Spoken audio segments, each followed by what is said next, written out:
T20 world cup లో భారత్ మరోసారి తన సత్తా చాటింది. న్యూజిలాండ్ పై ఘన విజయం సాధించిన టీమిండియాకు దేశవ్యాప్తంగా అభినందనలు వెల్లువెత్తున్నాయి. ఈ విజయం నేపథ్యంలో తిరుపతి నగరంలో అభిమానులు సంబరాలు అంబరాన్ని అంటించారు.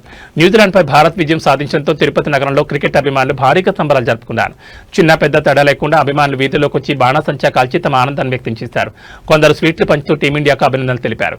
టీమిండియా వరుసగా రెండోసారి టీ20 వరల్డ్ కప్ ను కైవసం చేసుకోవడంతో అభిమానులు ఆనందం రెట్టిపోయింది.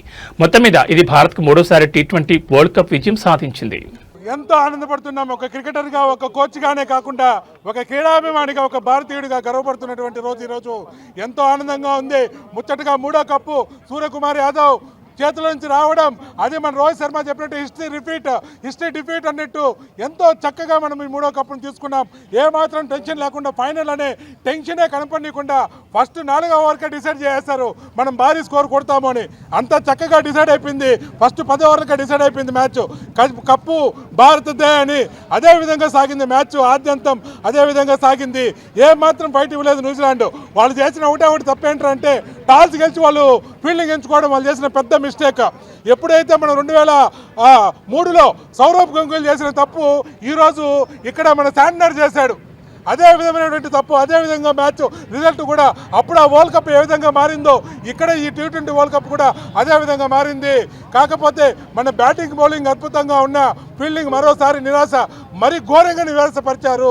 ఎందుకు వీళ్ళు ఇంత టెన్షన్ పడుతున్నారు?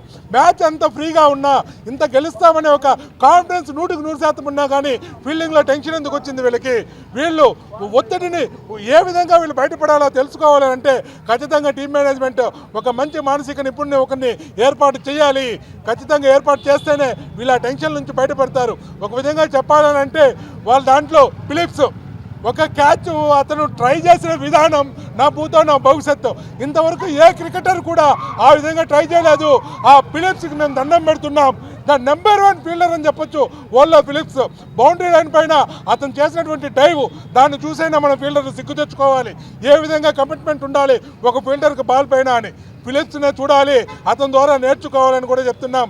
Bumrah the number 1 bowler. Bumrah